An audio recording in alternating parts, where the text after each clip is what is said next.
Hey, this is Chuck, and you are listening to Fans with Bands, the podcast where we talk to the fans and the bands they dig about life, music, and whatever the hell else we want to talk about. Today on Fans with Bands, we are talking to Cavalcade. Check it out.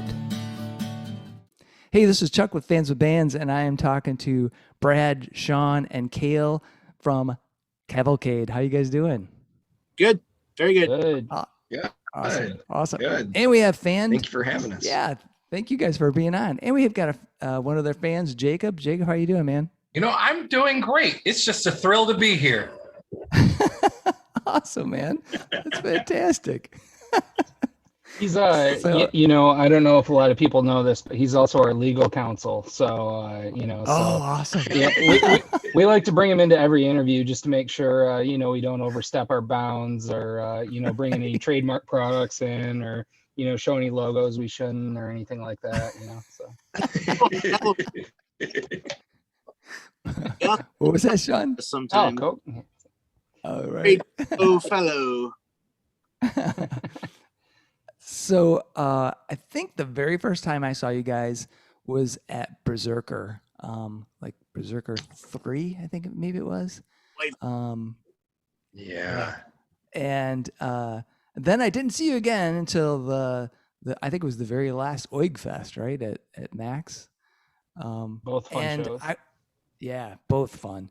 And I remember both times and distinctly the first time I saw you guys, because I don't think I didn't really know you guys really at all. And I was listening to you, and I'm like, this is a fucking trip. These guys it's heavy, but like there's like this crazy jazzy new wave kind of thing going on, and then like these black metal vocals, and I'm like, what in the fuck is happening here? And it was like this kind of Mission achieved. horror. Yeah, it was like a horror movie acid trip is kind of what I was thinking of. And so I'm wondering how you guys would describe your music. See, I don't know if you noticed this, but we use something from one of your reviews of one of those sets as our bio on Instagram. Just because I liked it so much. Yeah, I think it was like the Stanley Clark meets Neurosis on acid or something like that, which I felt was pretty appropriate. But yeah, so it's funny that you should ask that, because it's like we totally actually like jacked your description before. I don't think at least from the start, we never really put much thought into it.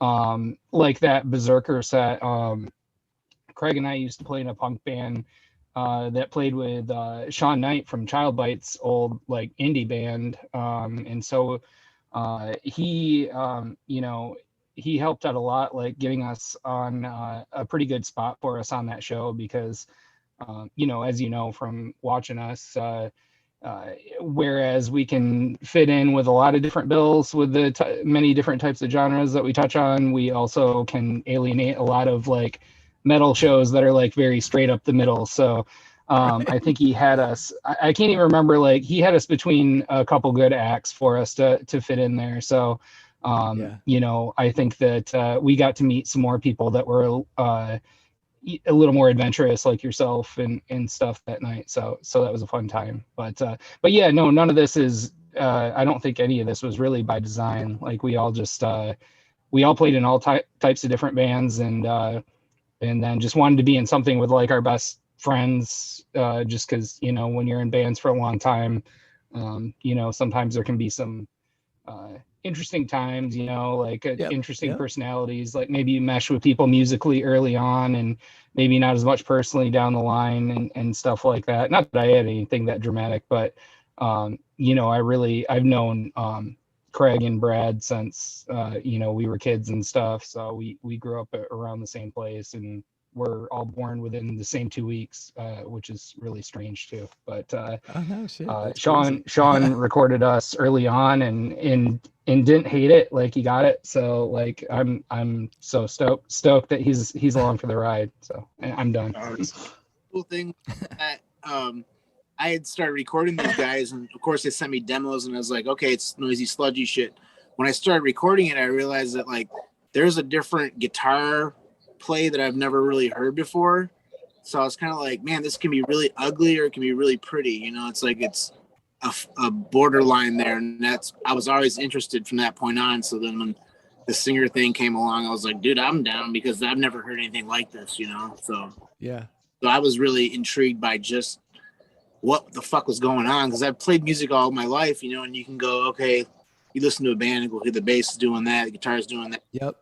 But this one, I was kind of like, well, wait, who's doing what? You know, and I've been with them for like 8 years, you know, and I still have moments where I'm like, I don't get it, dude. You know, and because I've recorded them, but it's like, that's what I like about it, is it keeps the ether fucking weird, and there's always kind of something that like makes it go, what? But that, you know, like that's what I like about it, because I think if I was just gonna do the same shit I've always been doing, I'd be done with music by now, you know, because it was just, I needed something that challenges me, and I thought these guys challenged me. So that's my thing, was always like, this is the weirdest thing I've ever heard. I don't understand it, but I like it. That was my glue to the whole thing, you know, like I'm down, you know, if I'm just your producer, you know. Awesome. Coming from all different directions, I think that like when we started to, there was an element of like, let's throw out some weird parlor tricks or try something different, just because you know, like we were all playing really different stuff, I think, when we all started, and it was interesting to try to you know, rather than like look at each other's hands and just see what the other person's playing, and then just doing that, especially like as a 2-guitar band. We thought it'd be really funny to well, I don't know, interesting, funny, maybe, to play in B, F sharp, and E, to kind of do the sevenths and fifths sort of thing. Whereas like if you saw someone else where they were at on there and like went to the same place, it's going to be more of like a harmony or you know, something weird like that, rather than you know, just kind of playing the same thing. But I think rather than just playing harmonies, we kind of like went off the map a little bit because of all that. So the interesting thing is that like between the 3-string instruments, and it's never really conscious. We just like write songs together and stuff. But like we'll write a song and then I'd be like, oh wow, I just really fell into the pocket of being the bass line on that one, you know. And I have the highest tune instrument in this band, but it still sounds like a bass line. So so yeah, like we just kind of trade off roles that way without trading instruments, and it's really a fun time. So Brad, how would you describe the music that you're making in Cavalcade? The weird thing to me is it doesn't seem that weird. It all comes out naturally, that I'm like, when some people's telling me it's so weird, I'm like, there's a song structure. What are you talking about? Like, it's not, I'm trying to think, like, you know, it's not like Phantomus or, you know, Phantomus or something like that. We really do use the pop song structure. There's a lot of verse, chorus, bridge, chorus sort of stuff going on. Yeah. I mean, like, unabashedly, Paul McCartney's like, you know, kind of like, you know, everyone trashes him, you know, and it's just like, I don't know. I love that song structure, but also keeping it weird, you know? Yeah. Well, I think you were hitting on, go ahead, Brad, go ahead. Oh, sorry. I was to say, I've seen far more stranger and weirder bands in like Lansing and basement shows, and like, but I think it is the dichotomy of just where people, it is a little bit different with the black metal vocals, and Sean also throws in clean vocals as well, which has been awesome to see him develop into that, and has a hell of a great voice. And but then, you know, we add the keys and just different instruments, and I think people are just like, what are you trying to do? Because some people are like, this is just the setup. This is your punk setup. This is your black metal setup. This is your stoner metal setup. And we just kind of like, okay, this is what we did. So, I was going to say, I think Cale hit it and I hadn't thought about it until just now when you were talking about it, in the fact that, like both of you as guitar players, you're not playing the same things together, right? You're not even trying to do, you know, some kind of octave thing or inversions. You're kind of going off on these tangents, but it all is weaving together. I think that's the thing that people feel weird, because it's like you're used to, you know, guitar, bass, you know, they're chugging along together. Maybe the drummer's doing something, maybe throwing some keyboards to do some kind of weird melody. But you guys are just, it's this crazy. that's what it just feels like to me. Just like this weird weave that kind of comes together. It's wild. We'll bring it together for a chorus and stuff, you know, like, I mean, when it fits the song, like we'll bring it together and actually ask each other what note they're playing and stuff like that, and like try to meet up a little bit. But I do think that like one of the, like, I don't know if it's like laziness or just what it is, like or just too many people following the rules because no one really wants to, you know, I feel like, whereas like there's a lot more options now, you can open things up a lot more. A lot of people still try to kind of like play it safe, or you know, anytime. It's rare to, I'll put it this way, it's rare to see like a 2-guitar band, much rarer than I ever thought it would be, like when I was younger and like my dad was playing his classic rock records with you know, 2 different guitars, just like really like splitting your like brain in half, you know, and like you have to kind of follow both sides. You know, you see a lot more people just with 2 guitars, either using it to kind of thicken things up, which is a totally, you know, I mean, works to great effect. And I don't have anything against it. And then and if not that, then it's like sort of the classical, you know, rhythm and lead guitar sort of thing. And it's really funny when people have been like, you know, like people doing sound or whatever, like which one's the rhythm guitarist, which one's the lead guitarist, and Brad and I's like brains break a little bit. Like, I don't know. Like it changed a lot. Like we never really thought about it like that. It was just kind of like, how can you complement the other person, you know? Yeah, that's cool. I think awesome. To get back to the thing of what we probably could consider ourselves, someone called us once black metal grunge. We do love the loud, soft, loud dynamic, you know. I almost to the point that I'm a little bit ashamed sometimes. I'm just like, maybe we should try it, but I don't know. It's so effective. It's so good. We need to just write out fucking open like black jammer and go blow their fuck. You know? Oh, I love trend picking. So yeah. Yeah. Don't tempt me with a good. Don't threaten me with a good time. So Fans with Bands is about, you know, the bands and the fans, and so I want to make sure I give some time to Jacob. So Jacob, do you have any questions for these guys? Oh, you're muted, buddy. Actually, my first question's for you, Chuck. Is this video going to be anywhere online? Because I'm playing Big Trouble in Little China behind me. That's an awesome movie.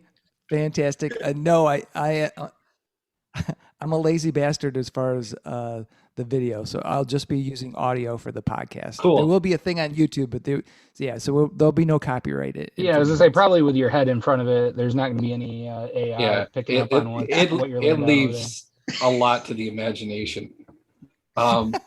So I guess you know, one thing I think about, because I have a list of questions that I keep for Cavalcade at all times, is, you know, I think about, I've seen you guys in concert over, I think maybe 8 years now, and I probably have heard These Bastard Years from you guys consistently, like from your first album Into Bolivian. And I always wondered about, like, is there anything special about that song that's had a lot of lasting power for you guys? I know you still play other things from Into Bolivian, but I probably heard These Bastard Years the most. So that's my question. Please tell me this is not a pre-prepared thing that I already knew the answer to, because I swear we've had this discussion at some point. Don't throw us softballs, Jacob. Mix it up. All right.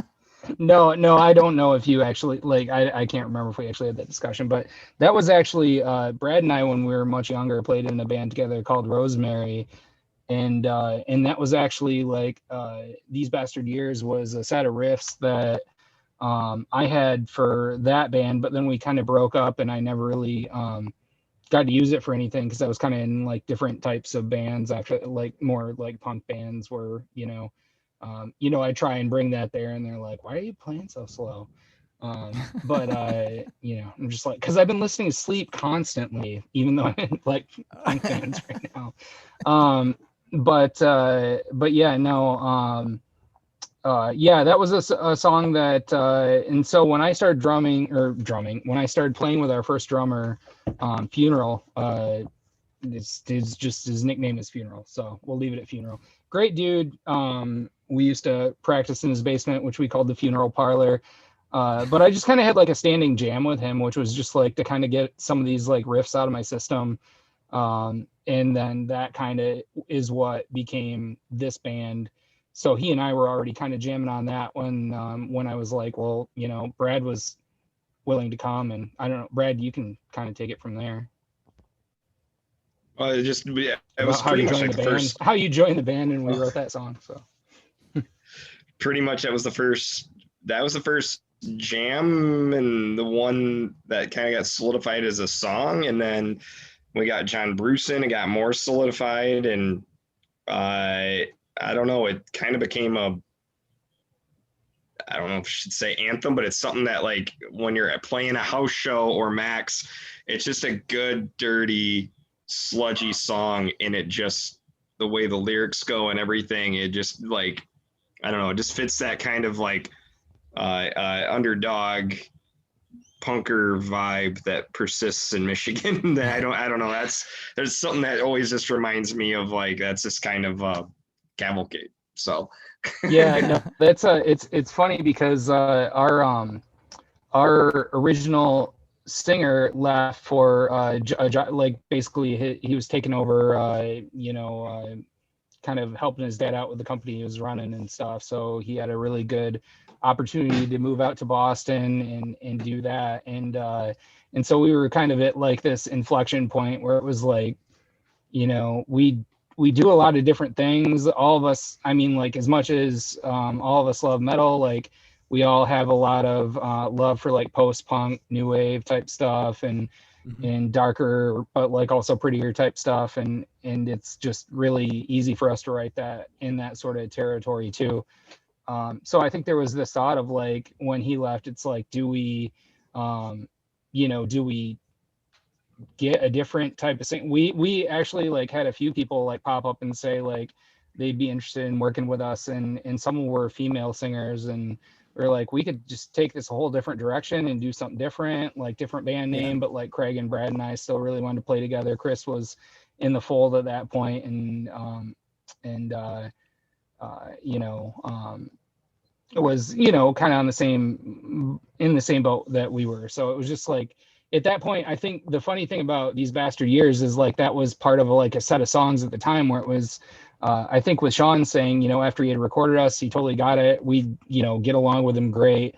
It was really hard to, first of all, picture like being like, no, we're going to do something different. Like, since he had sort of stated his interest, but also I think another big thing was that like, we were like, man, I still want to keep playing these songs, even though we'd been playing them, you know, I don't know, 5-6 years at that point. Like I could build a house and live in the groove in the chorus of that song. So like, it's just, I don't, you know, obviously we take breaks from it and stuff, but like that one will probably keep getting thrown in as long as we're around. It's like our Seek and Destroy or something, right? Like Metallica, they play. Yeah. Like, but it's fucking. It's exactly. Yeah. Dirty. It's got breakdown that you can go, what the fuck are they doing? And it comes back and smacks you in the face. It's all the things that makes music, you know. Especially when you're recording that breakdown, you're like, what the fuck are they doing? We re-recorded that just as a lark for 15 years later, and like it was so funny trying to explain to him what's going on in the middle of that, and I'm just like, I can't even like hit it the same way I did. For how long, and I still was like, what the fuck is going on there? Got it, but man, it took a minute where I was like, I didn't realize the identity that was going on there, you know. In the midst of playing it live, you're just like, yeah, it's just he's doing that. When you start breaking down into time. Well, the funny thing we realize is that our second drummer, John Bruce, is like more kind of like that Fugazi school. So he's a little jazzy and stuff. So like, but also like, whereas like Chris knows us pretty well and is assertive enough to take part in the songwriting process. Like John definitely like reined us in and like helped structure songs and stuff, but it was a little less vocal thing. And I definitely think that song is a really good example of a part that like rhythmically, like we were doing something that didn't make any sense and we played with 2 drummers that totally let us get away with it and just worked around it. So like listening back on that and like, you know, being with Chris, who like, where it's like, okay, we can't get away with being crappy anymore. You know, it's just like he played it straight through, and I'm like, why is my part not working anymore? And I was like, wow, John Bruce really just like just made this work, even though I was like missing a beat somewhere along the line. So it's funny to like go back and see this stuff and be like, why didn't he say something? Like I would have taken it like personally. To see, like, Chris has like a Ringo vibe to him that, like, I don't know who to compare John Bruce to, but it's like Chris has this like, okay, this is what we're doing right now. This is how it feels, you know. Whereas John Bruce is like, it's this every freaking time, you know. And I think that's cool because when we play it, we can take that middle part and go, yep, we're gonna slow it down to where you think we can't play any slower. What the fuck, you know? Or we just play straight through it, you know. The feeling of the room, you know. That's what I like about Chris is he's like, I'm gonna be spontaneous and you follow me. And we have spots like that where he'll do that, where he'll just go, okay, today, right now, it's gonna be like this. We rock that, you know, or we take it down and build it back up, you know. And it's fun because it keeps that spontaneity, you know what I mean?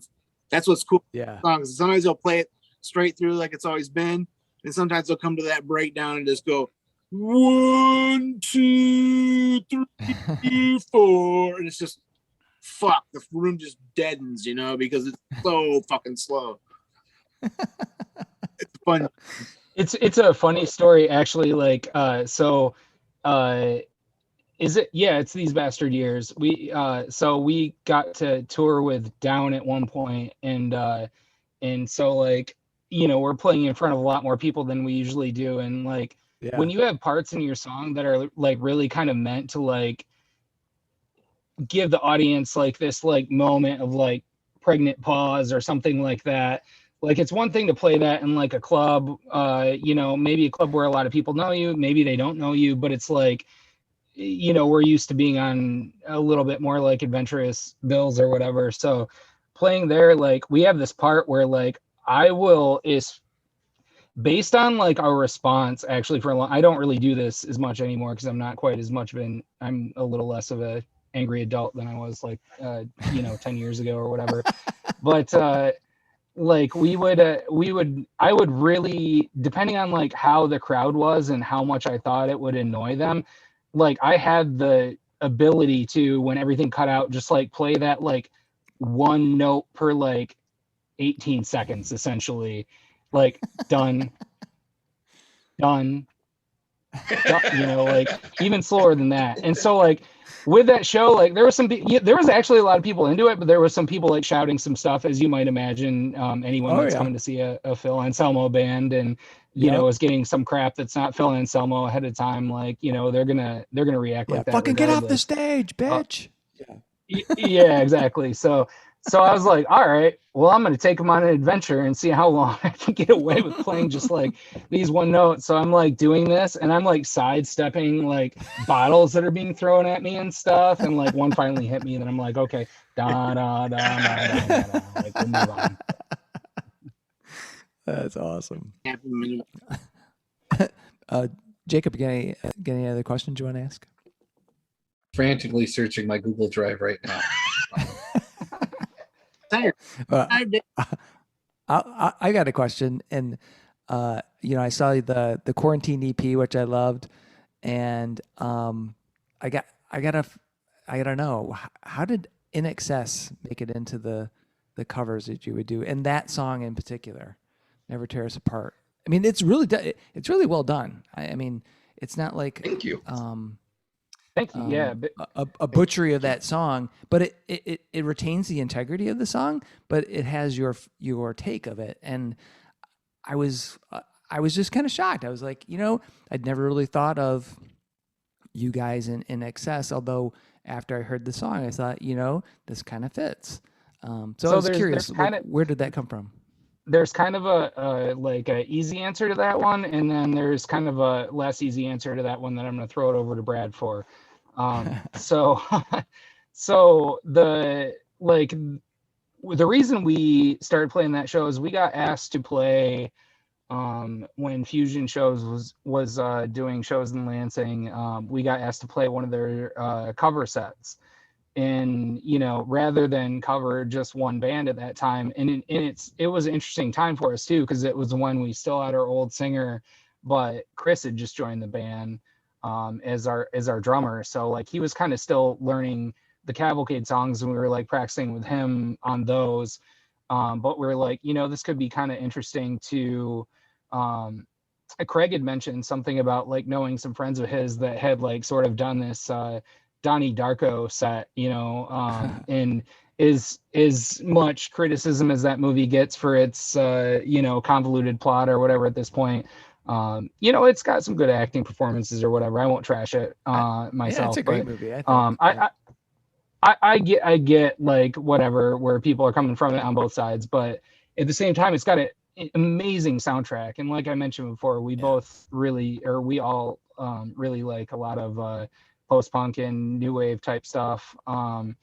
So yeah, we went to take songs off that soundtrack and just do a set like that, well dressed like characters from the movie, and then make a Craig and I's punk band prior to this was like a big spectacle sort of thing. So like there was legitimately like 20 plus members in it, and it was just this goofy thing that we'd make like things for, and we'd like script sets around like watching Clue and stuff like that. We didn't practice in like 10 years, so we played the same song every set, but the thing was that we do something different every set. So coming from that space, we made a jet engine pinata full of candy. So like at the end of the movie, a jet engine falls down. At the end of our set, we had a jet engine explode and candy went all over. And probably like most things we do, no one really got it entirely, but we covered a whole grip of new wave songs for that. I think the only one that we picked from the soundtrack that didn't work out was Notorious by Duran Duran. Because it turns out there's bass on that, and then there's like bass synth, and I think like we were trying to do both on the bass, and it was just like Craig was just dying. So then we finally realized later on what was going on. So but yeah, so that's where some of those new wave covers came from. We did Killing Moon, Never Tear Us Apart, and that recording in Never Tear Us Apart was actually like right after Sean joined the band. We did a version of that like over at the Good Time Gang House, and like Tommy recorded it, and I just didn't even realize that was still floating around. So we Sean mixed it and made it sound pretty, and we put it on that EP. So we had a couple Tears for Fears songs from that we could probably still bust out, Mad World with a little practice. Awesome. Mad World. We did Under the Milky Way by The Church, I think, also, and yeah, I think that pretty much. Oh no, we did Love Will Tear Us Apart by Joy Division, and it sucks because I love Joy Division, and we just massacred that. It was so bad. It was so bad live. Like that whole set was like way better than it should have been. I was in the bunny suit, and I couldn't see it all. So like, it was because we all tried to dress like different characters from the movie, and I drew that straw. So yeah, it was interesting, but yeah, that's probably so kind of like on the new wave tip. Like Brad had a night that he was telling us about his musical preferences. That kind of was at the beginning of us like starting to think about the new wave and post punk thing. But yeah, I'll let him tell you about that. About the night you were talking about. I think people were talking about High on Fire, and somehow you got onto new wave from there. Oh no, it was rock and roll. I told Horkey I liked rock far more than metal. Oh, I thought it was new wave. How did that story get like moved into like I love new wave far more than metal, far more? Just like I don't know. That's the version I always heard for some reason. People just started throwing it in because it was just this ridiculous thing because of liking so much metal, but they just started throwing in like whatever topic I was on that week. If I was on a Lily Allen kick, like Brad likes Lily Allen far more than metal. So people just started like, or if I was on a Yaya's kick, they're like, I saw your more than, like the food place Yaya's. And Just insert whatever. I saw your comment, Jacob, and this had already telephoned itself in a new way by the time I heard it, I'm sure. So I'm sure of that. But yeah, I think the reason I associate with High on Fire, and that makes a lot more sense then, is I think that's when they released their more like sort of Motorheady type album, and you were like digging on it, and other people were like, oh wow, that's a big change or whatever. But Yeah, for High on Fire. Yeah, I love High on Fire. Oh though. yeah. So but good. but Yeah. Sean, what was, so you came in and that cover was one of the first things you recorded with us, I think. So Yeah. do you remember that, or? Yeah, well, we actually rehearsed it a couple times. I think we even played it live, and that was before I started playing keys. But it was like it was the first time I realized it was a waltz. You know, you guys 1 2 3 1 2. 1 2 3. Yeah. 6/4, yeah. So it's all this. It was kind of like I just thought it was a good. You guys have really recorded it well with GTG, and I was just like, man, I can put vocals to this, no problem. And I think when it came down to putting it on the EP, it was just kind of like, man, this has been laying around. This is pretty good. You know, like, why don't we do something with it? You know, so it's at least acknowledging the, you know, the legacy of Cavalcade, you know, because we do a lot of cool covers, man. Sometimes they don't get fucking documented, you know.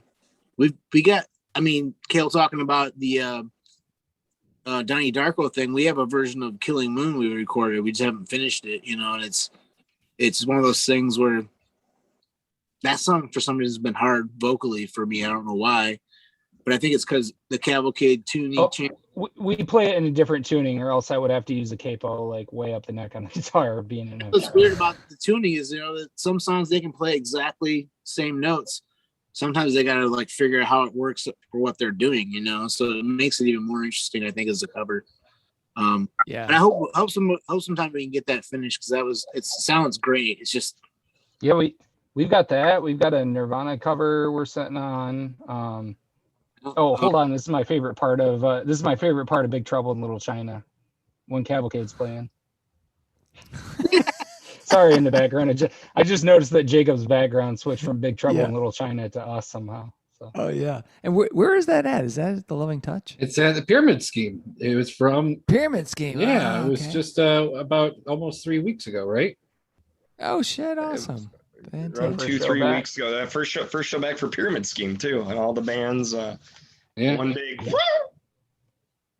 Yeah. That was a hell of a night. It was a cool experience. I didn't even realize this when they asked us. My mom lived in Grand Rapids growing up, and I didn't necessarily live out there most of the time, but you know, I got to meet a lot of people in bands out there, and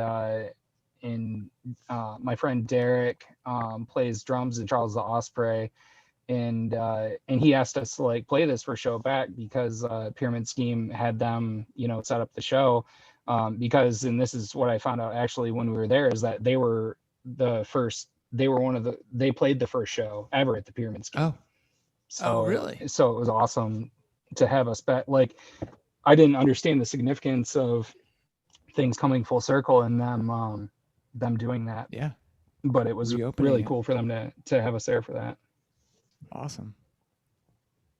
So, Jacob, did you think of some other questions? Yeah, I have a question for Craig. What is the history of him and just finding all sorts of noise-making toys to include? Because like I was combing through all my pictures and I found this clip, and of course he's slamming this thing that has like a source hopper. Is he here? Attached to a cable. Are you on the call, Craig? I mean, No, he's he's not. So it's gonna just can you guys give a history of Craig and these noise-making toys? Did they exist with Cavalcade from the beginning? When did he decide that bass wasn't enough for him and he just needed something else to distract him? Brad knew him first, and I feel like this could go all the way back to his childhood. So I'm gonna Please. I feel like this would be his response. I don't know, man. I just like making noise. Yeah, that's exactly what Craig would say, and it's why I don't want an answer from him. Please, you guys witnessed He it. likes toys. God damn it. I think he thinks he's not a good bass player too, which is dumb. He's actually great, but so he like throws all this other stuff because it's like I mean I get it too. Like I've been that auxiliary guy in other bands and stuff, and I'm like, well, you know, the fact I can't play this one instrument great, like maybe if I play a lot of them, you know, like I can't say that's necessarily where he's coming from. But yeah, definitely like he likes toys, and I mean I get it. I like them too, except most of mine are just on my pedal board. So Half the time when I record, Craig, when it comes to recording stuff for Cavalcade, it's always he busts out all these toys, and I'm like, well, do you want to track? You know, like I don't know what to record, and there's time to bust stuff out with it, and we're like, why was our Bush record? Fuck, you know, that was really good. Oh, So he has like these throw it at the wall kind of an effect with it, you know, where he's like, I found this. Let me see what I can do for this song with it, you know. So it's another experimental edge that we do. So it's like you hear the recording and it's done this way, but Craig will have some weird toy that he figured out how to put it in the song. There you go, you know. So I also gotta kind of blame our friends from Kalamazoo and that band Brown Company. We play with this band Brown Company from Kalamazoo a lot, which our friend Todd Karanen, who plays bass in Jack Pine Snag, and Sean is jammed with him before and some stuff, and I put out one of his old band's records and stuff. So just a guy we've known for a long time, and we were playing a show in Kalamazoo, or was it in Lansing or Kalamazoo, Brad, that we first played with them? I think it was in Kalamazoo, right? I would think so. I don't remember exactly. I don't remember how the connection came to me. I thought it was through Ben Boggs, but I don't. All of a sudden they were there, and we were nuts because the guitarist used to be in Violent Apathy. Bowser, Ben booked them. Yeah, that's right. Ben booked them, and then Todd is the one who told us that like we'd be a good fit with them because they like make their own instruments. But that's how Craig's band feeds into Craig's. Yeah. Dick Bowser from Violent Apathy, like a Lansing like hardcore legend, is in that band. So that's awesome. But then like the other members of that band, like a couple of them, especially Brad in that band, like makes his own noise instruments, and I think that was a big thing for Craig. Like you could see him the first time we played with him, like just like the gears like spinning in his head and stuff. So I feel like teasing on a Grand Rapids is like that too, where like Zach sees what is being brought to the table, and which is really, it says a lot about like the scene of being in bands years ago, and there's kind of the metal, and there's always been a great scene here in Michigan, but there's always kind of the metal circles, and like me and Sean ran around in that with Genesaya and Summon, and the punk circles are there. But now there's like, especially there's definitely in Detroit here, Grand Rapids, Kalamazoo, like the weirder bands that are kind of bringing the punk and metal and sometimes folk into it, in like these more diverse bills, where it's fantastic. It's just all these things kind of coming together, and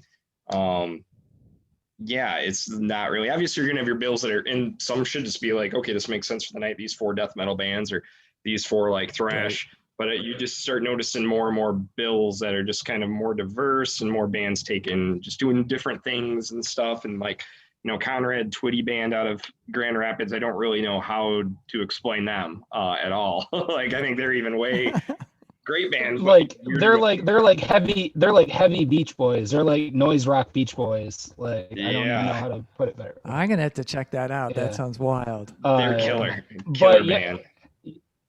Yeah, like I love playing with noise bands because it's like we can fit in, but also it's like, wow, we're not the weirdest band here, so that's kind of cool. Awesome. And so we've had Ben join. Ben, are you there? Can you hear us? You're mute. Yeah. Hey guys. Hey. What's going on? So I should mention, just because they're both here before Ben gets started, these are like really probably like the 6th and 7th Cavalcade members anyway, so it's a good thing they're here. our last record, they both contributed heavily on various instruments. Sonic- So I used to on the- play like saxophone on some of our stuff on like our first and second record. But also my saxophone broke, and I don't know if you've ever taken a saxophone in to get fixed, but it's very expensive. And if you're not like playing it that seriously, it's really kind of not worth it. So I kind of miss like having saxophone on the record, and like Ben played some saxophone on our last record. On the and Sonic I feel like, Euthanasia album? Yep. yeah, Yeah. Sonic Euthanasia. And I felt like he like asked me like what I wanted him to do, and I was just like trying to explain it to him, and it's just like, wow, yeah, like the way like I'm picturing this is like so hard to explain, but he pieced together all my nonsense and like made it work, and so that was awesome. And then Jacob played cello on it, so on a couple songs. Really? So Awesome. yeah, Fantastic. That's a great album, by the way. Very cool. I loved it. Thank Loved you. it. oh Thank thank you. you. We're so fortunate to know so many talented people that like can put up with us long enough to come and record some stuff. So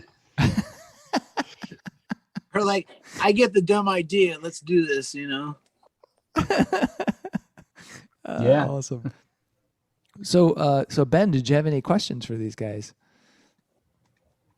No, I just wanted to like stop in and say hey, and Awesome. I think I'm like within the running. Like I think that Jacob probably takes the title, but I think I'm like within the running of being one of the Cavalcade super fans. So like I just kind of had to like show up and like flex that top fan badge today, you guys are fighting it out. Yep, absolutely. Awesome. Awesome. Well, it's funny because I do consider you guys like, I mean, you guys are, if there was a 6th and 7th member, it would be you guys. I mean, you probably have to fight for that 6th position, but Me, we'll hold that contest at a later show. Yeah, 6th and 7th would be cool, but if you're only taking 6th, I guess it's just gonna have to be one of those like bare knuckles backyard wrestling barbecue fights. Oh, That's so right. you're like going further. You're gonna be like 5th or 4th. Like Yeah, you're gonna fight me and Brad too, or Like tryouts, you know what I mean? Like brutal tryouts. our old bands used to play with Ben's old band, 8th Chakra. So we also know he can probably play guitar as well or better than Brad and I. So. Awesome. So yeah, I guess we may have to fight him too. Nice. And looks like Chuck is joining, but he's connecting the audio right now. I love So- that he's like being cool and like getting the cigarette in. Yeah. Hey, Chuck, can you hear us? no. Chuck, can you hear us? Hello, Chuck. You got a great first name, buddy. Boy, destroy. Got a couple of Chucks here. Yeah. What in the world are you showing us, Ben? What is this? Chuck-tastic. Well, yeah. I love Ben's got this great series of like anyone that goes on vacation, he manages to turn them into a action figure. I was just gonna say, You want to do a video? his with this visuals are so sick. video. yeah. Video. Hey, Chuck, can you hear us? Yeah. All right, awesome. How you doing, man? How's it going, buddy? So I've been kind of spinning around with the fans. You got any questions for the guys in Cavalcade? Yeah. When are they coming back to Kentucky so we can play with them again? Because they're one of my favorite bands that we've played with. Same with you guys. And Chuck, As we can. what band are you in? I'm in a band called Bastard Sons of a Judascope. All right, awesome. Nice. So Great what's the answer to band, that great question, band. guys? We had a ton of fun with them in Louisville. Awesome. Hopefully, Louisville is like our home away from home. yeah. Nice. Yeah. Nice. Yeah, man. The scene down there is phenomenal. Hopefully, or like we'll see how this year goes, but definitely next year, definitely get back down. We got to see how everything rolls out for like November. I know we're talking heavily about getting super focused on recording for like December, January, February. And then, but if it doesn't happen somehow this year, it's happening next year. We're going to Louisville. We're coming. Yes. We're coming. Awesome. Hang and jam with you guys again, man. Well, it was a blast. Brad, you've become one of my favorite fucking people, dude. So like, I had to get on here for a second, like, distract you all. Same here. We love you, brother. Awesome. Love you. Oh man, it's been awesome Hey. getting Thanks for checking out.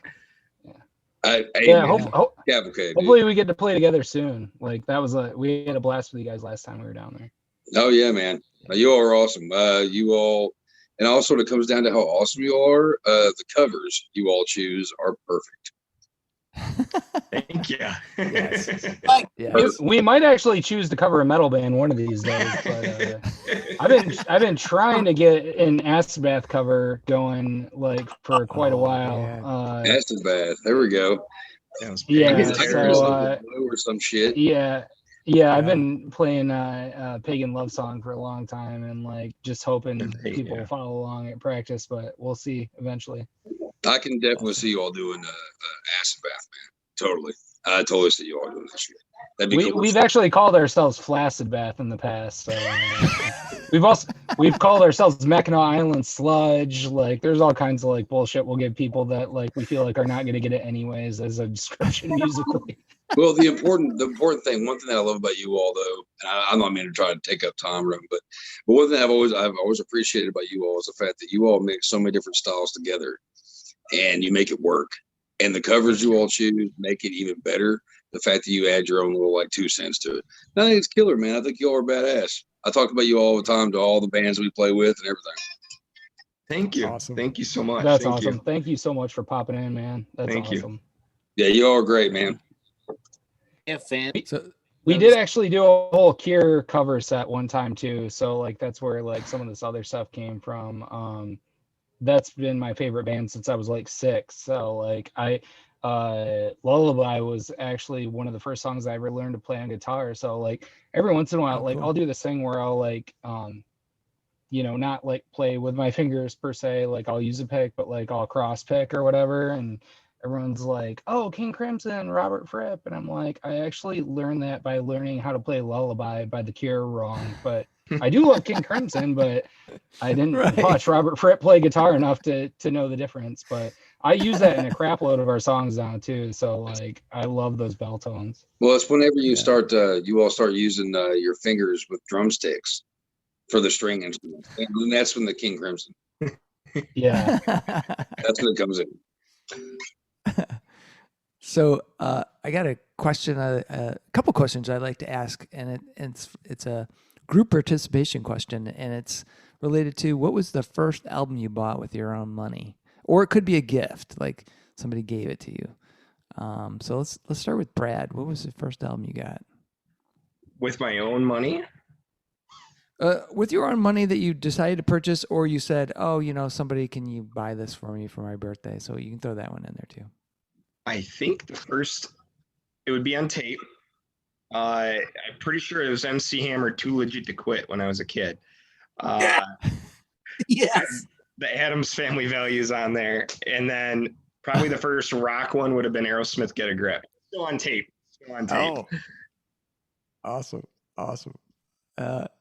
Cale, how about you?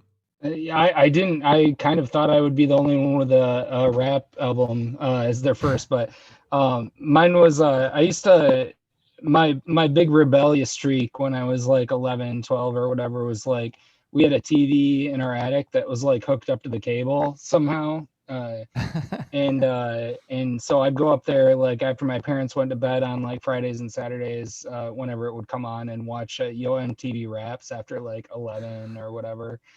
And like I think like the first video, like I enjoyed a lot of it. Like I had an older stepbrother who's like into a lot of hip hop, but like the first thing that really hit me hard was a Ward Tour by Tribe Called Quest. And nice. So yeah, Midnight Marauders by Tribe Called Quest is like first album I bought with my own money. Probably first rock album I bought with my own money is like way more hacky. Just never mind, I mean, oh yeah, can't go wrong with that. Yeah. So. Yeah, no. Sean, how about you? Man, I'm a little older, so I was actually like a rock and roll freak from like 2 years old. You were just older. You were like way cooler, way younger than us. So don't. I learned the live REO Speedwagon record front to when I was like 3 years old. Oh shit! I fucking love the art, the colors on it, and Yeah. played it. You know, you had your fucking Winnie the Pooh fucking record or whatever. I played fucking shit. So that was like the first record that I remember freaking the fuck out on as a kid, you know. And then, but I remember like there was a certain point where like my dad's friends and stuff realized that I was really into music. They were like, "Okay, cool." So they were like, "We're gonna go to this record store and you can buy whatever you want." You know what I mean? Yeah. This is the day of singles. You know what I mean? So I Right. picking out fucking Bob Seger Hollywood Nights. Nice. This is like Awesome. it like I don't even know how old I was when that came out, but I remember having it and just playing it and being like rock and roll, you know. That's It awesome. wasn't my own money, but it was like someone said, "Hey, you can choose Yeah. anything you want," and I was like, "I want this." You know what I mean? Yeah. Fuck yeah. That's awesome. I remember one time I was like streaming this black metal documentary, like just like arbitrarily, like before I went to bed, and like Sean, it just shows up on it and is like one of the first U.S. black metal bands, member of one of the first U.S. black metal bands. I was like, that's Sean. What the hell? Like what? Like I mean, like I know everything you were a part of, but like it just like it totally threw me off. Like I don't usually run into one of my band members when I fall asleep streaming. Yeah. So what band was that, Sean? I was Summon. I was also in Masochist, which is like I think you were talking about Masochist on this one for a little bit or whatever, or maybe even Lucifer's Hammer. Oh fuck! You were in Masochist and Summon. Yep, and also We probably played a show together because yeah, man, I smoked all that shit away, so I don't remember a lot of it. Probably, dude. Like yeah. I know we did a death fest with Metal Mom, like a pre-death fest, and we played with Masochist. That's fucking awesome. Masochist was like one of the first like Michigan or U.S. black metal, you know, and it was like the story goes crazy, and I don't want to eat up all this time, but it was like a very elaborate story of intermixing musicians that happened from like Lucifer's Hammer to Masochist to Summon to Black Mountains and like all this stuff like cross, you know, and it became what the scene became, you know, and like man, that's crazy. Fucking whirlwind. Like I just remember going to like the first Michigan Death Fest and going, "Oh my god, that's Morbid Angel on stage." Yeah. Twice, you know? Yeah. I started doing tape trading back then, and it was like it just sparked my love for music and that's fucking awesome. Playing with these. I feel like when I first came up to the area to go to MSU, like Summon was like really in their heyday, and I remember like it was dumb and lame. Actually, a big part of like why I got involved with like the local music scene and stuff is the lack of all ages shows at the time, and just trying to bring that to like the punk scene. But aside from that, like it was just wild, like seeing like the articles like popping up, like you know, Summon interviewed in the City Pulse when they got back home from their like tour of Europe and stuff, and like it just like blew my mind that bands from the area were doing stuff like that. Like really opened me up to the possibility of like what you could do. And like I feel like sometimes like even still, like I mean, I know Sean as well as anything now, like we've been stuck in a van together for like way too long to get starstruck, but like sometimes like when you're hearing the old stories you're just like, god damn, man, really? Like so yeah, no, it's awesome. I've been reading about shit this guy was doing like long before I knew. That's awesome. So flipping back, Jacob, how about you, man? What was your first album you bought with your money or given? The first one I can think of was Black Sabbath Paranoid, and it came from hearing Iron Man for the first time and thinking like, so I came from a novelty music background. Like I cut my teeth with like Dr. Demento anniversary CDs and Weird Al and shit like that. And so hearing like Ozzy's voice effect for, you know, I Am Iron Man at the beginning felt like right at home. but then I was like, what is this? I Have don't you seen get it. Beavis and Butthead, But or was that under? I missed the boat on that. But yeah, that was the first one, and also just hearing stories about my mom in the 70s going to like disco clubs and just harassing the DJ to play Black Sabbath. It's crazy the amount of people I know that got into Black Sabbath through Beavis and Butthead. So I always have to ask, myself included. My dad loved all kinds. My dad actually used to play in a band called the Midnight Suns, that like would like open for like the MC5 and the Rationals and awesome, and proto like Detroit stuff like that. But he like really like fell off like rock and roll in the 70s. And like at that point it's like the stuff he'd show me in the 70s is like Seals and Croft and like Crosby, Stills, Nash and Young and stuff, like not bad stuff, but like definitely less good rocking. So I kind of had to get into like Sabbath organically, and organically meaning through Beavis and Butthead. But that's awesome. Hey, Ben, how about you? What was your first album? Still there, Ben? Oh, there you are. Yep, I'm still here. My first album was, well, I had kind of like Sean. I don't know why I'm so blurry, but you're fine. Just bear with me here. At least there's not like a Steve Urkel dinosaur behind me anymore. Yes. But it was, I had 45s and stuff too, like Sean did. Mine was a Shirt Tails record player though. But the very first tape that I bought with my own money was me and my buddy went in on And Justice for All on cassette in Lowell for a very, very like short period in time. We had a record store there, and I think we paid like $18 for it on cassette in like 1989. But like before that, it was like I was very lucky to have rock and roll. And was fucking gifted, like Justice for All. First concert was my mom took me to see Metallica in 1989 for Justice for All. I was like, nice. I was like 15 years old. Awesome. But yeah, I hear you, dude. I was like in line waiting for that fucking record to come out, man. Like, oh my god, this is awesome. Yeah. Yeah, I remember staying up at my grandma's house for like the midnight release of the extended version of One. I think it was like a 13-minute or 14-minute video. And then Johnny Got His Gun footage split in, and I didn't go to sleep the rest of that night. I was so pumped up about that, and just the video was so scary. Like when it came out, that I was like, that I have to absolutely find out what these guys do more of this, please. And I'm curious, since you guys mentioned that album, and then they had the Black Album, because I remember going to a special release for that and being bummed out. So I was just wondering, were you guys bummed out too? Or did you like the Black Album? I don't know. You can like it, but I was sad for a couple weeks. I liked it for a couple weeks, and I was like, yeah, this is Metallica, this is awesome. Then eventually it was like, okay, well, I'm missing something here. And I realized that it was a different thing. They were writing more melodies and ballady kind of stuff, and I was like, okay, this is not Ride the Lightning. Yeah.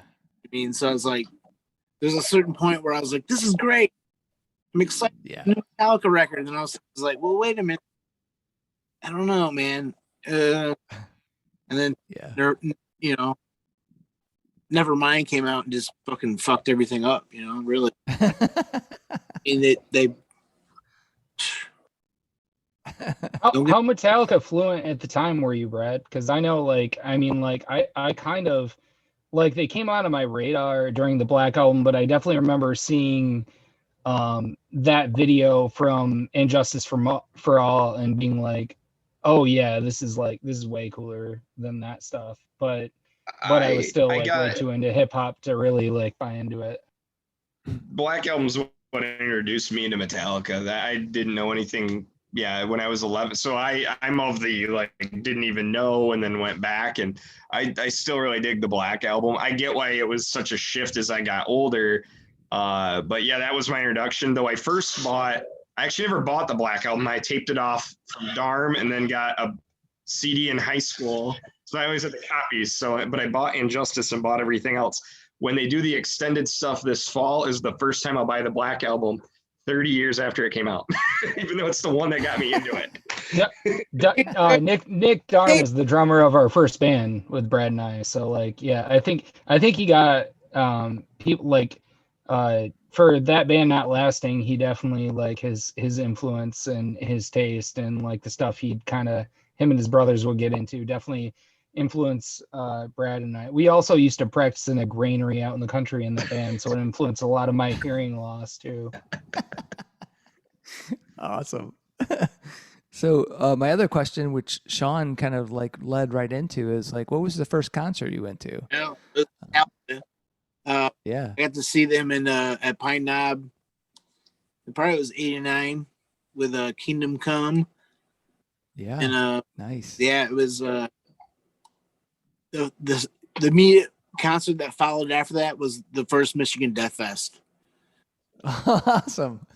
Wow. Blah blah blah to like underground, so I got exposed, and that's where I like blossomed. You know what I mean? So Yeah. that was my whole thing, was like, you know, I got to see Metallica and go, holy shit, 4 guys can do that, you know, and Yeah. they made me think that. So going to a death fest where I knew friends of mine that were on stage was like, oh man, I can do that too, you know. That's Yeah. cool. That's awesome. I got to see bands like, you know, Deceased, and it was Yeah. an insane set, man. That was there, and it was, the cool thing was it introduced me to tape trading and stuff like that too. So it was like, that's how I got exposed to the underground, and just kept building and building and building, and now it's like where it's at, you know. But man, Yeah. And it's still awesome. It's still going on. I mean, and that was, All right. sorry, buddy. No, go I cut you off. I was just going to say that, you know, that was the cool thing about those shows, is that when you look back, like at the time, I did not appreciate the fact that we were seeing some of these bands that are like historic, right? Yeah. When you mentioned Deceased and stuff, and it's like, Jesus Christ, they were like at this little tiny stage, you know, right here in Michigan, but Right. it's crazy. no, I mean, it's all. I didn't think it was gonna be anything like that. I was like, I'm gonna play guitar in a death metal band forever, you know. Like, it just, Right. all my friends, I'm gonna do it forever, and all of a sudden it's just crazy. And like yeah. So for as far as first shows, Metallica, and then seeing the Michigan Death Fest, and I was just done, dude. So I That's know awesome. where I can go from there. You know, that was really my Yeah. episode At that point, where I'm at now, really. You know, so right. At that point, you just stop going to shows. Yeah. Like, I'm done. done. You know, top of that, That's top, but you know. Yeah. Brad, how about you, man? What was your first show?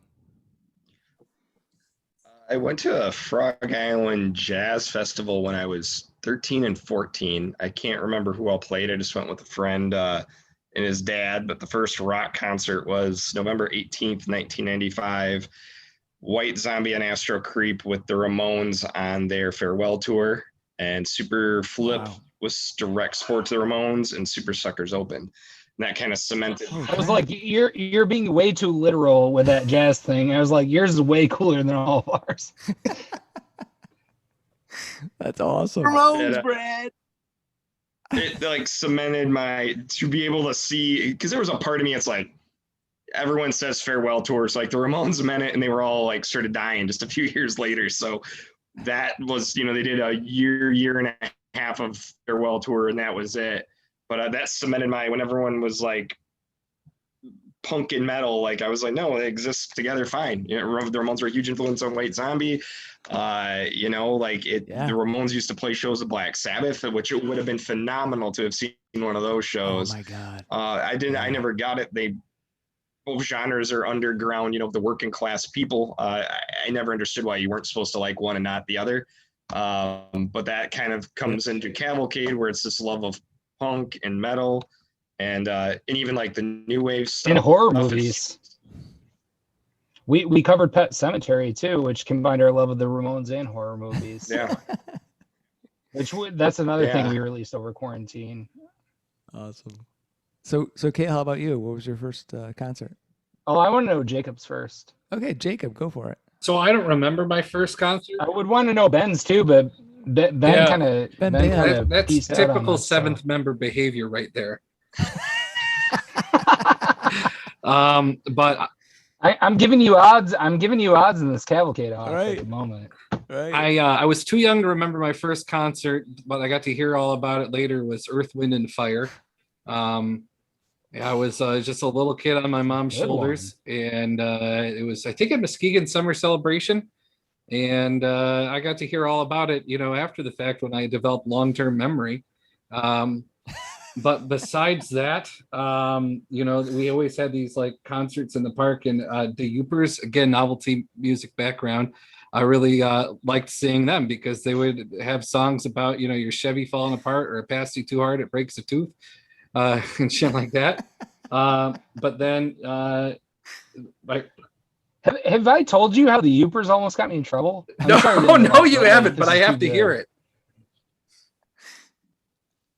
So I worked briefly. I needed an internship to graduate, and I worked in the office of the Speaker of the House because that was like, weirdly enough, that was like the only open position in like unpaid internships at the time I went to my counselor that semester. And so I got placed there, and like they found out that like I would book shows at like Max and Blind Pig and like other clubs around Michigan and stuff, when I was really like trying to like push the all ages stuff and bring that back to the forefront. And so like they're like, here's a $10,000 budget. Could you book the entertainment for this conference in Mackinac Island with all of the speakers of house from all these different state legislatures? Because apparently it's something that happens every year, but it was Michigan's year to host just randomly, like the year that I was an intern there, and apparently the only one equipped to know entertainers. And so like the guy that was the Speaker of the House at the time was from Cadillac, and he was like rural outside Leroy, like, and he was like, I want the Youpers. And so I was like, oh, okay, well, that's easy enough. Like this is way under budget for me, so this is great. So I was about to hire the Youpers, and like my actual boss, like the person that hired me and then I worked under, that was like his, I don't even remember what her role is, but she was, managing me as opposed to him. Yeah. And she's like, you tell him they're not available. Like, just like, we are not having dick and fart jokes up there for this event. I'm just like, sorry, Youpers, not happening, I guess. Oh, man. I ended up with a lot of speakers. I ended up with Ernie Harwell and Bo Schembechler, which I thought was pretty good for a Michigan thing. But the music options were apparently too contentious. His ask after that was Toby Keith, because he was sponsored by GM or something at the time. And I was like, yeah, he exceeds our 10. That's the only time I've ever been able to book a show with a $10,000 budget. Anyways. No, damn it! I wish the that's amazing. They were regulars of my small hometown of Fremont, Michigan. They played the Baby Food Festival every summer, and nearly every summer.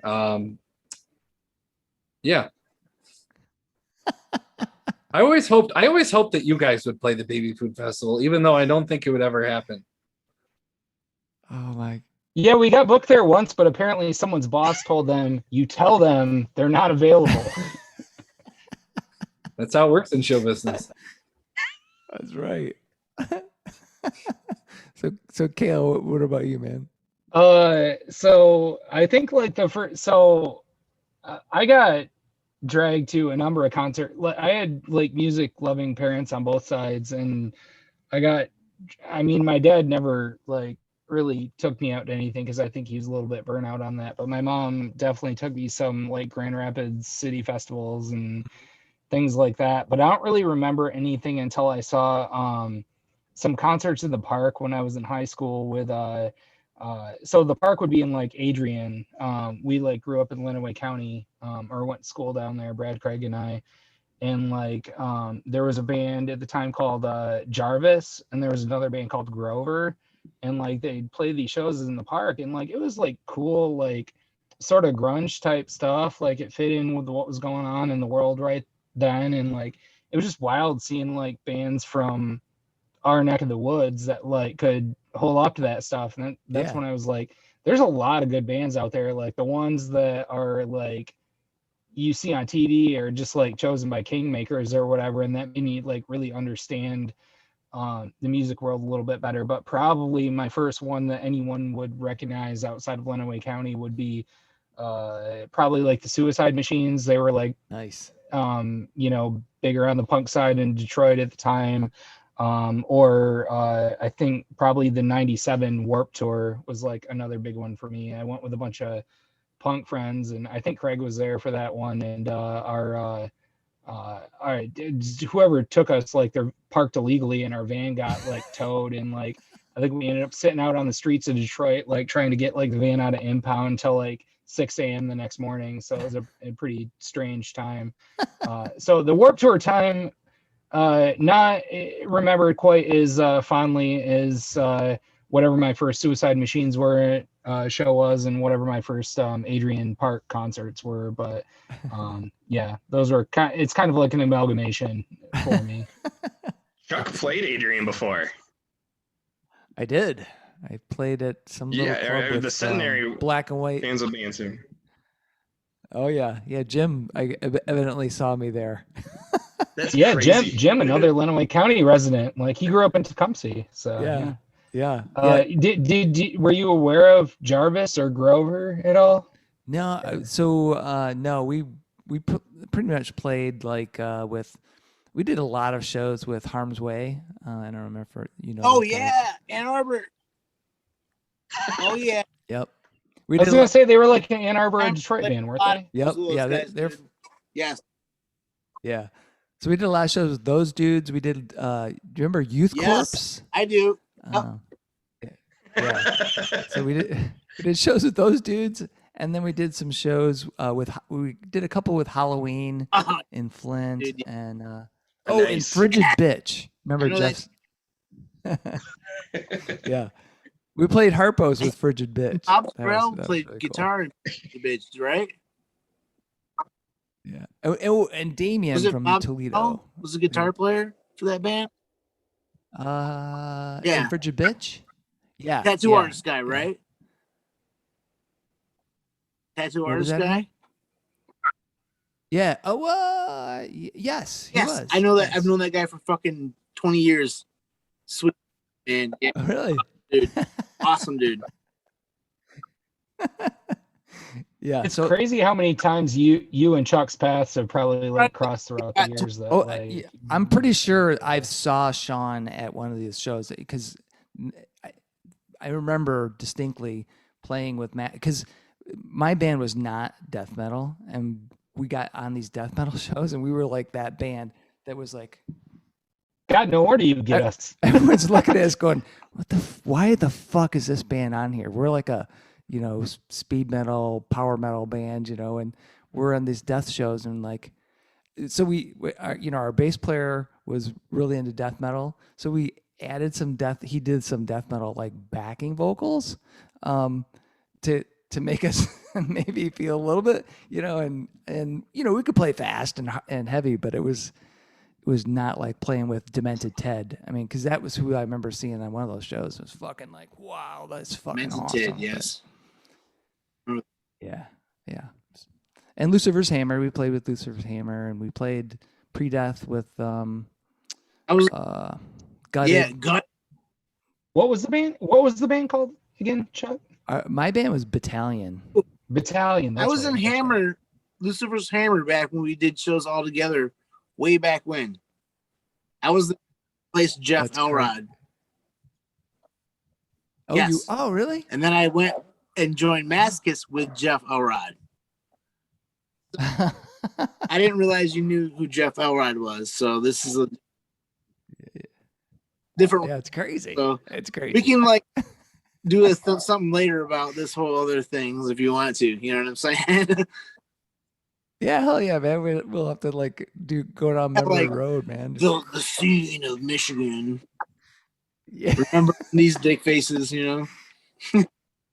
Yeah, and then call up Jeff Stefanski, Yeah. you know, because he was back in the Yeah. day in Frigid Bitch and shit. So yeah, fuck yeah. It's Pretty awesome. Swiss cheese. So like, man, wouldn't remember you were in battalion at all. But we did a lot of shows back in the day. So cheers. Yeah, fuck yeah.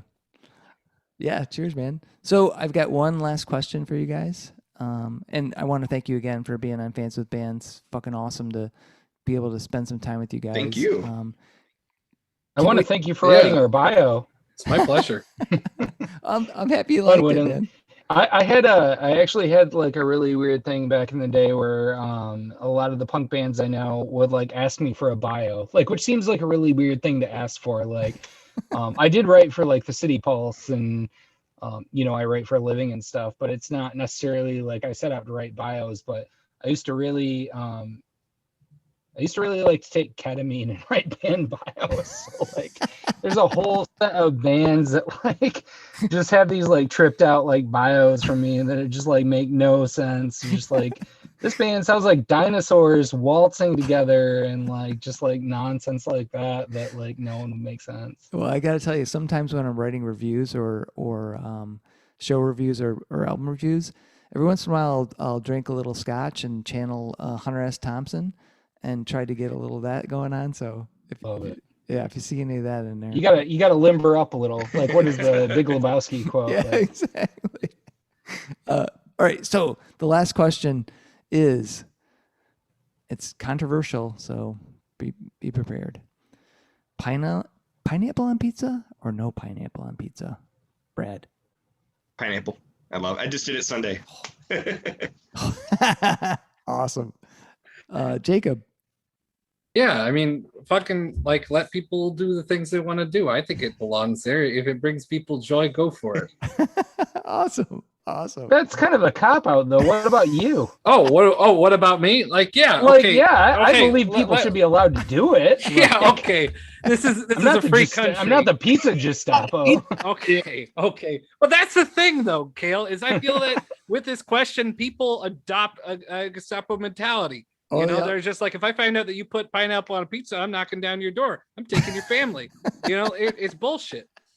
So on that level, sure, yes, thankfully we all agree. But for me personally, internally, yeah, I like it fine. I don't seek it out all the time, but like I think salty sweet go well together. And it's honestly, there's so many dessert pizzas that I would sooner, throw out off my balcony. But like I pineapple with like pepperoni, other things, great, sure, love it. Awesome. Cale. I'm personally. I'm all for people being able to do it. I'm not trying to stop anyone from doing it. I'm not knocking a piece of pizza out of someone's hand if I see pineapple on it. I think my thing more was like, I'd probably more fine with it now, but like growing up when you kind of like your favorite pizza toppings get calcified, like, I wasn't as big with the salty and sweet combination, but also like, I think my family would order a lot of like everything type pizzas, and like there's a lot of things you could pull off there and it'd still be fine.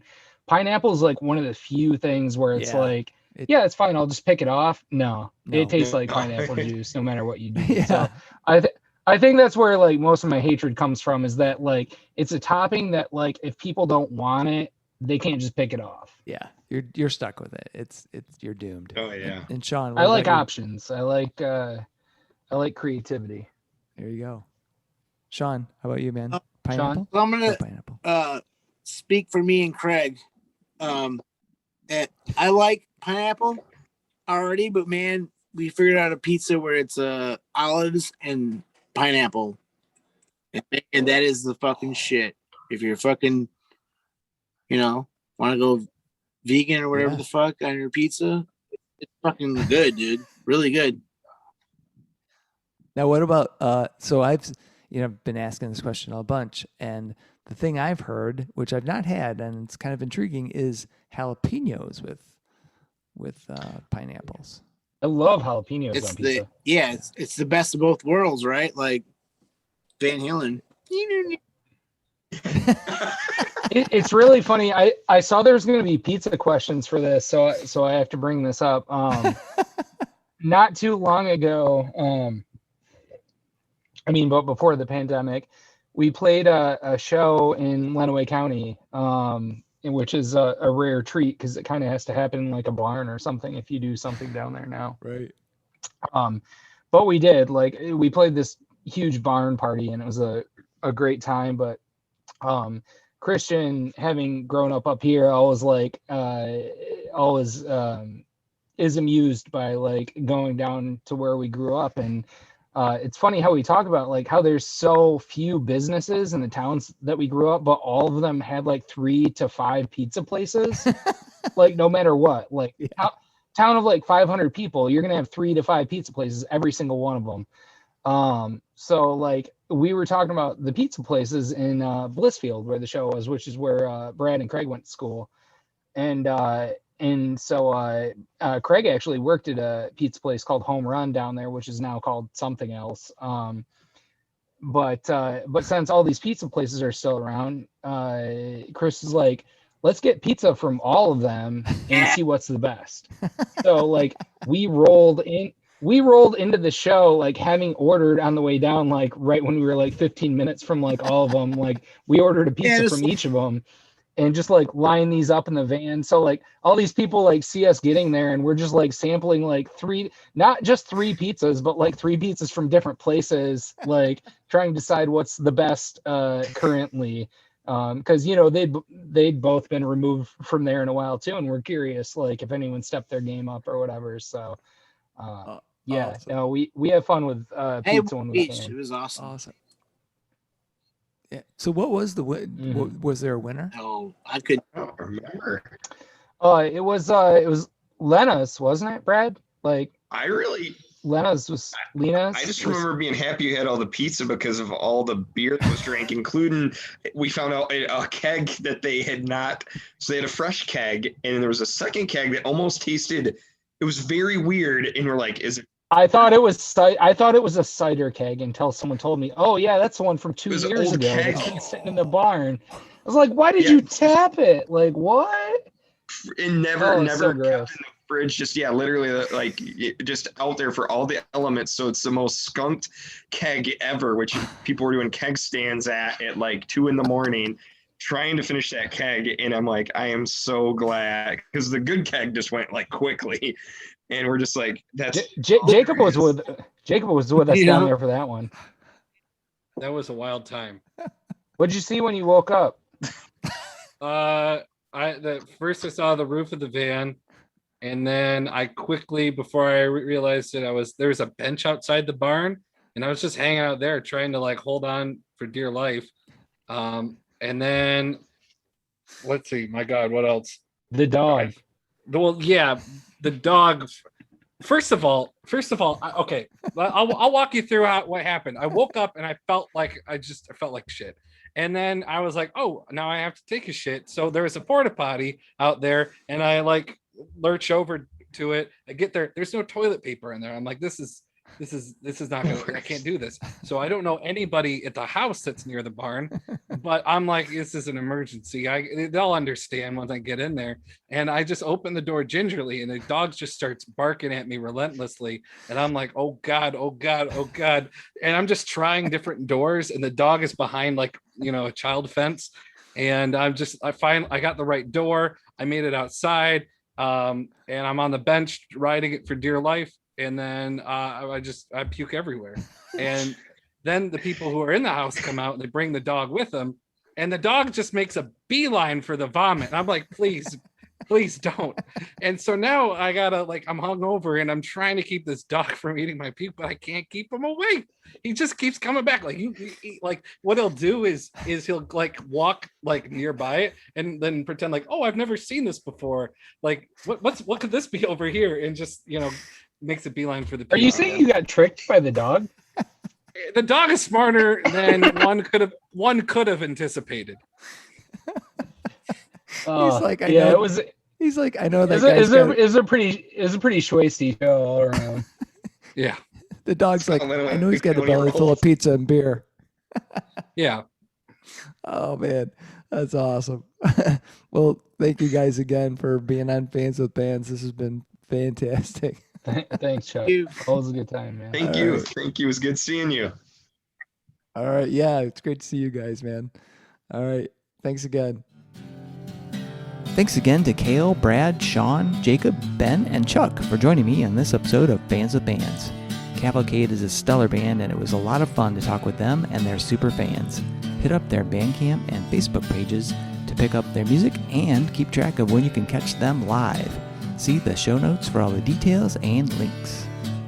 These are tough times for everyone in the creative industries such as music. Your support of live streaming, purchasing music, and merchandise is critical. If you can help out your local artists, please do. If you are in the Michigan area, consider following the Playing in the Detroit Area Tonight Facebook page. It is a place for fans and bands to support each other and share our combined love of music. Thank you all so much for listening. Be sure to hit subscribe on your favorite podcast service to get each and every episode of Fans with Bands. Spread the word by rating the show and leaving a comment. We want to hear what you think. You can keep in touch by following us on social media. This is a Life in Michigan production. Until next time, be well and kick out the jams.